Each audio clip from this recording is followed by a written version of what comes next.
Junto al cuerpo, entre el equipo de los buzos, Turek nota una cámara que yace sobre la repisa de roca a 91 metros bajo la línea de flotación.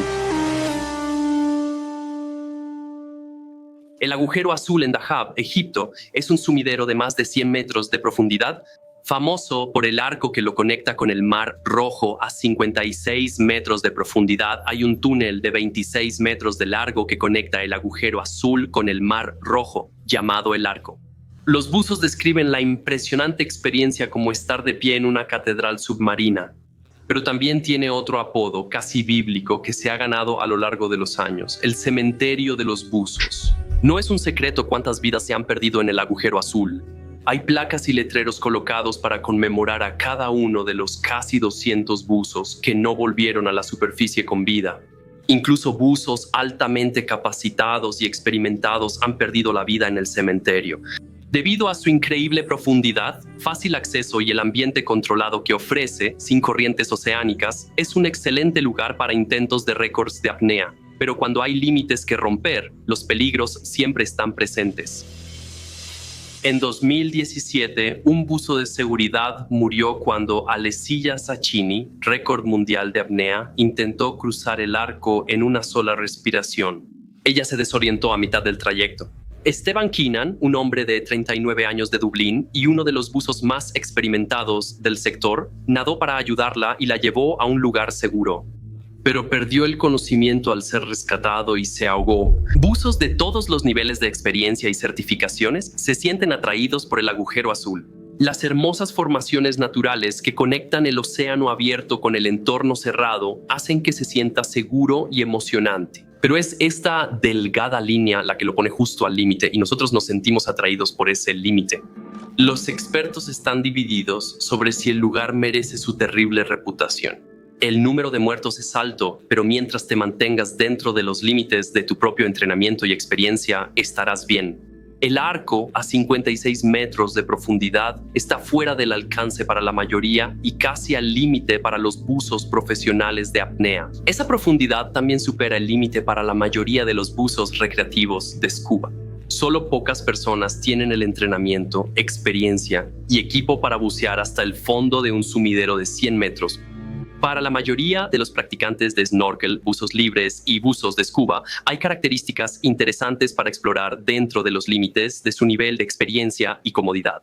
La silla en la superficie, donde el océano se derrama en el sumidero, tiene 6 metros de profundidad, lo que la hace perfecta para el snorkel, lo suficientemente profunda como para sumergirse y explorar. Hay una sección llamada el bell o las campanas, que desciende hasta 26 metros y luego pasa por un pequeño arco hacia el océano. Dentro de los límites para buzos recreativos, los buzos libres pueden descender por una línea guía en el agujero azul para probar sus límites de profundidad. Pero la meca para la mayoría de los buzos es el arco a 56 metros justo fuera de los límites para la mayoría de los buzos. Ahora sigo hablando de los límites y estos no son números inventados al azar. Hay 3 límites para entender esta historia: tiempo, profundidad y gas. La mayoría de los buzos recreativos respiran aire, que, para simplificar, es 20% oxígeno y 80% nitrógeno en la superficie. Esa mezcla es perfecta para que la respiremos. Necesitamos oxígeno, pero no demasiado, y nuestros cuerpos tienen gas nitrógeno en los tejidos. Pero si descendemos a 10 metros de profundidad y respiramos aire comprimido, es como si estuviéramos respirando el doble de oxígeno y nitrógeno. Nuestro cuerpo absorbe el nitrógeno y podemos tolerar un poco más de oxígeno hasta cierto punto. A 50 metros de profundidad, respirar aire equivale a oxígeno puro. Podemos soportarlo un tiempo, pero no si profundizamos más. De hecho, el límite absoluto para respirar aire en lo que respecta al oxígeno está entre 60 y 70 metros más profundo que eso, y empiezas a experimentar convulsiones y luego mueres. Existen otros límites vinculados al nitrógeno. Al descender, el cuerpo lo absorbe lentamente, pero al ascender debe expulsarlo. Así que hay límites de profundidad y de tiempo. Cuanto más tiempo pases o más profundo vayas, más nitrógeno absorbe tu cuerpo y más tiempo tarda en expulsarlo. El límite de profundidad para los buzos recreativos que respiran aire es de 40 metros, para que no te acerques al límite de toxicidad por oxígeno, y a 40 metros solo tienes 9 minutos antes de que tengas que ascender. Si excedes ese tiempo, debes hacer paradas de descompresión para eliminar el nitrógeno, pero también acumulas nitrógeno. La narcosis a unos 30 metros es un efecto narcótico que el nitrógeno tiene en tu cuerpo. Mientras más profundo vas, más aturdido te sientes, algunos lo toleran mejor. Hasta cierto punto, todos se aturden a cierta profundidad. Y la narcosis por nitrógeno desaparece al subir tan rápido como aparece al bajar. Todo eso asumiendo que tienes suficientes tanques de aire para poder hacer la inmersión. Porque inhalas más aire comprimido en profundidad que en la superficie, solo que está comprimido en un espacio más reducido. El arco en el agujero azul a 56 metros de profundidad realmente está más allá de ese límite seguro, pero técnicamente es posible hacerlo. No es tan profundo como los 60 a 70 metros para la toxicidad por oxígeno. Si crees que puedes tolerar la narcosis por nitrógeno, entonces quizá te sientas cómodo con la profundidad.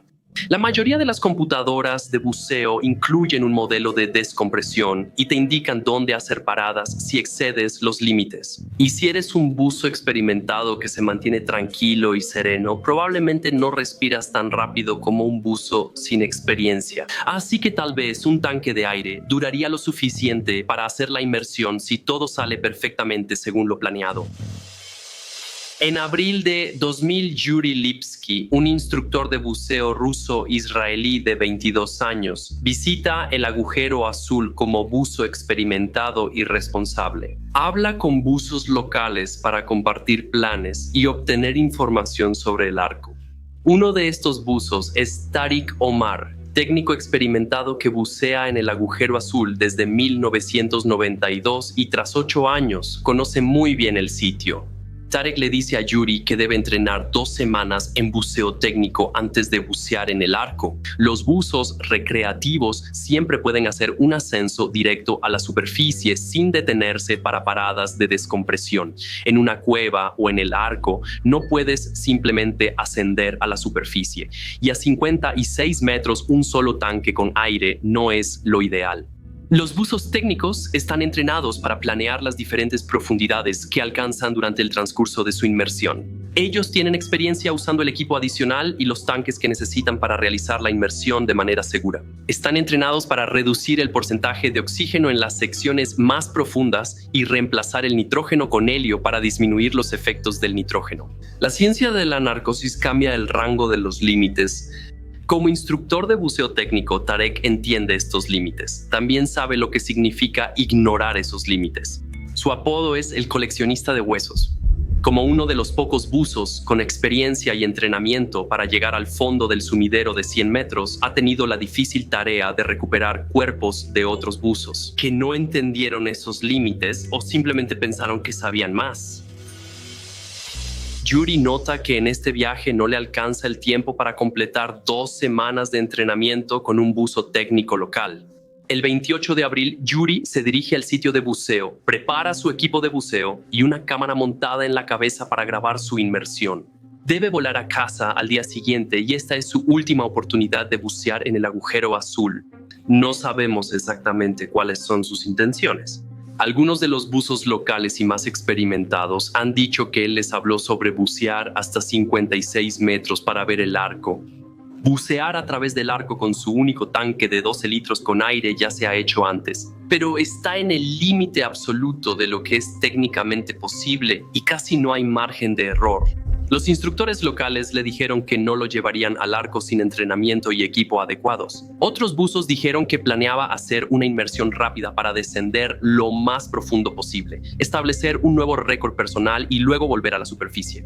Yuri se pone su cinturón de pesas de 12 kilogramos y su chaleco compensador o dispositivo de control de flotabilidad, que es un chaleco inflable que le permite controlar su flotabilidad y flotar a la profundidad de su inmersión. Yuri es un instructor joven. Es muy probable que no tenga suficiente dinero para comprar equipo nuevo y es posible que su chaleco compensador sea de segunda mano. Con varias inmersiones no sé en qué condición está sin un chaleco compensador. El peso de su cinturón lo haría tener flotabilidad negativa y se hundiría hasta el fondo del cenote, a 100 metros por debajo de la línea de agua. Los 12 kilogramos de plomo en su cinturón de pesas quizás sean un poco excesivos. Pero como instructor de buceo, imagino que sabe cómo calcular la cantidad adecuada.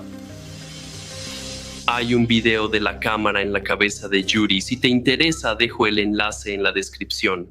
No es agradable y no te sugiero que lo veas. Pero tomaré fragmentos e intentaré explicar lo que creo que pudo haber pasado. Pero es un video viejo y mucho está borroso, así que no es fácil de interpretar y no sabemos qué estaba planeando Yuri realmente. Sabemos que él quería ver el arco, pero no sabemos si ignoró a los instructores de buceo e hizo una inmersión rápida. O si pensaba en otra cosa, como instructor de buceo, debes saber que no se bucea solo. Así que no creo que esté tomando las mejores decisiones. El video comienza a las 17:02 y los primeros 3 minutos muestran a Yuri revisando su equipo de cámara y saliendo al agua hasta que está sobre la parte más profunda. Su respiración es uniforme y tranquila como se esperaría de un buzo experimentado. Aproximadamente a las 17:05 comienza a descender a un ritmo bastante controlado a las 17:05:56. Puedes escucharlo inhalar de manera tranquila y uniforme. A las 17:06 hay un sonido silencioso que casi podrías interpretar como un chillido. Creo que Yuri está empezando a igualar la presión en sus oídos. A veces tengo el mismo sonido al igualar la presión. Su respiración sigue tranquila y metódica. A las 17:06:09 lo escuchas igualar la presión de nuevo. Hay algunos otros sonidos que no puedo entender y no creo que sean importantes. Yuri no parece reaccionar a ellos. Mientras continúa su descenso a las 17:06:25, puedes escucharlo usar su inflador para agregar aire a su chaleco compensador y así ralentizar su descenso y controlar su flotabilidad. Respira tranquilo. A las 17:07:38, Yuri infla su chaleco compensador. En mi opinión, además de la idea de que está haciendo esta inmersión solo, lo cual no es una gran idea, está respirando normalmente, igualando la presión y controlando su flotabilidad, lo que sugiere que tiene control de sus facultades. Una de las teorías sobre este accidente es que Yuri decidió suicidarse, lo cual no creo que sea cierto. Buscó otros buzos que lo acompañaran cuando los primeros no quisieron ir. Decidió ir solo y está tratando de controlar su inmersión. Su respiración es uniforme y pausada, no errática ni pesada. En los siguientes 30 segundos la luz cambia mientras Yuri desciende más profundo. Y a las 17:08:08 su computadora emite un pitido que posiblemente sea una alarma de profundidad cuando pasa los 30 o 40 metros o ha excedido el límite de no descompresión en la computadora, por lo que debe hacer paradas de descompresión al ascender y ya ha superado los límites de seguridad recreativos, porque la visibilidad disminuye drásticamente. La única indicación de la velocidad de su descenso es por las partículas y burbujas que pasan frente al lente de la cámara. La velocidad de su descenso parece estar aumentando. Si esa alarma fue a 40 metros, tardó 3 minutos en llegar. 13 segundos después, a las 17:08:21, Yuri parece chocar con la pared que se estrecha, lo que me hace suponer que ya se acerca al fondo. No ha añadido aire a su chaleco compensador durante casi un minuto, lo que significa que su descenso ya no está bajo control. Es posible que su chaleco compensador no se esté inflando y él lo sabe, así que no lo infla porque de todos modos no está funcionando. Pero su respiración sigue siendo tranquila y serena, así que me imagino que él piensa que todavía tiene el control en este momento. Supongo que está por debajo de 30 o 40 metros la profundidad donde un buzo empieza a sufrir narcosis por nitrógeno. Mientras más profundo vaya, más aturdido se sentirá y menos probable será que tome el control de la inmersión.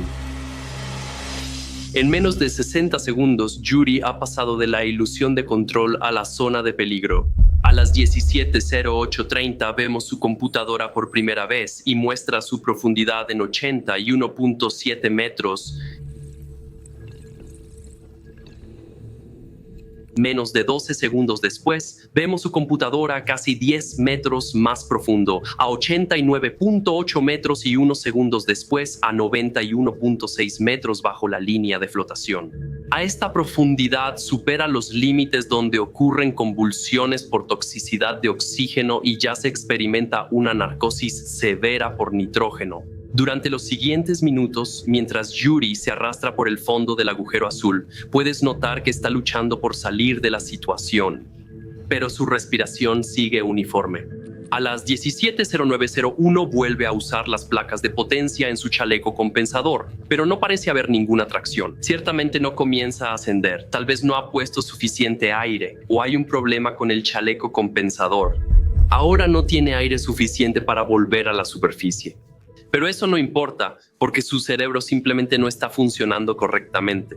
Entre la narcosis por nitrógeno y la toxicidad por oxígeno, no piensa en soltar su cinturón de pesas. Solo se arrastra por el fondo, levantando sedimento en su intento de llegar a algún lugar. Pero el infierno, estoy seguro de que él sabe en el lío en el que está. A las 17:09:19, su respiración permanece uniforme y tranquila, hasta las 17:11:03. Cuando se quita la cámara de la cabeza y ya no hay más movimientos de cámara, algunos buzos que hablaron con Yuri más temprano ese día notaron que no ha regresado. Al preguntar, temen que haya intentado bucear en el arco y ocurrió algo, así que dan la alarma. Turek Omar recibe la difícil tarea de ir a buscar a Yuri. Turek lo sabe. Esto es lo que les pasa a los buzos que no tienen el entrenamiento y el equipo adecuados. Y es precisamente por eso que le dijo a Yuri que necesitaba entrenar durante 2 semanas. Tarek ha recuperado varios cuerpos de buzos en el agujero azul. Es fácil bajar, el reto es volver con vida. La planificación y el equipo que utiliza son mucho más complejos que los de Yuri. Turek utiliza una mezcla de gases para descender parte del camino. Luego cambia a una mezcla de gases con un porcentaje menor de oxígeno para eliminar los efectos de la toxicidad por oxígeno y reemplaza parte del nitrógeno con helio para reducir los efectos de la narcosis por nitrógeno. Esto se llama trimix y los porcentajes de oxígeno, nitrógeno y helio se controlan cuidadosamente. Para cada profundidad a la que llega Turek, tiene varios cilindros, cada uno con una mezcla diferente para cambiar entre ellas. Mientras desciende y luego, de nuevo, mientras asciende con el cuerpo de Yuri en una inmersión que toma minutos para descender, Turek encuentra el cuerpo de Yuri y su cámara. Luego pasa 3 horas regresando a la superficie, completando largas paradas de descompresión. Cuando Tarek llega a la superficie, puede ver que el chaleco compensador de Yuri ha reventado. La vejiga inflable que controla su flotabilidad no retiene aire durante los siguientes días. Turek entrega el equipo a la mamá de Yuri. Ella le pide a Turek que la ayude a desmontar el equipo e inspeccionar la cámara, juntos. Ellos ven el video que Yuri grabó. Este video ha sido analizado por muchos expertos. Hay múltiples explicaciones y preguntas que nunca podremos responder. Me interesa saber si él quería bucear hasta el arco o solo hacer una inmersión superficial. ¿Y su chaleco compensador se rompió causando su descenso o se atascó mientras él se arrastraba por ahí? En sus últimos momentos, en mi opinión, él parecía tranquilo durante toda la inmersión, lo que sugiere que el chaleco compensador no se rompió durante su descenso. Creo que ya estaba sufriendo de narcosis por nitrógeno y toxicidad por oxígeno. Para cuando llegó al fondo, creo que perdió la concentración durante el descenso y no se dio cuenta de qué tan profundo estaba, y luego rompió el chaleco compensador en el fondo. Ya fuera por un error de juicio o una falla del equipo, para cuando llegó a los 90 metros ya era demasiado tarde. No tenía la capacidad cognitiva para soltar su cinturón de lastre y no habría tenido suficiente aire para hacer las 3 horas de paradas de descompresión necesarias para regresar a la superficie. Turek dice que siempre lamentará que la mamá de Yuri haya visto el video de la muerte de su hijo.